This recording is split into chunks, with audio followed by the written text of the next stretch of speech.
great to see companies like Intel leading the way on implementing family leave benefits for their own employees.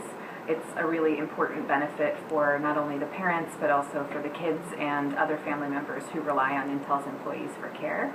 And it turns out it's also a really great retention tool and recruitment tool for the companies that do it.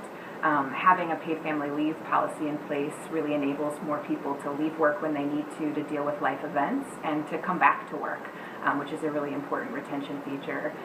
It's also really important for the state of Oregon to be thinking about a paid family leave program that would impact all workers across the state.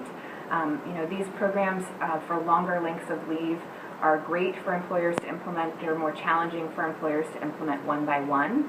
And to get to a place where more employees can benefit, and especially where lower wage and smaller employees can benefit, means really looking at a statewide solution that requires legislative action.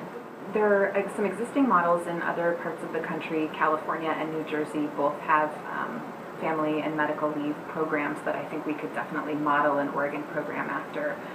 There are also models across the country. The U.S. is one of very few countries anymore that doesn't have some form of paid maternity leave program or paid parental leave program.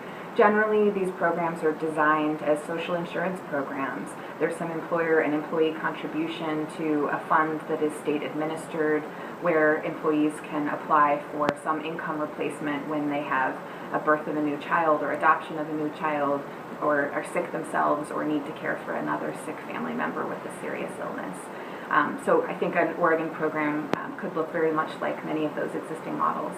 There is stigma often attached with people taking the benefits that they're offered in a paid family leave program, particularly because the benefit isn't universal.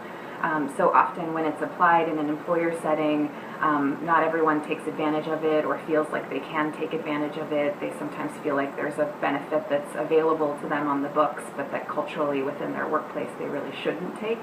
And so I think the more universally it's applied and taken, the more people feel like they actually can take it without that stigma.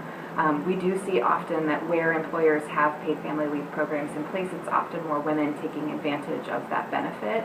And I think it's really important for men to also take advantage of the benefit.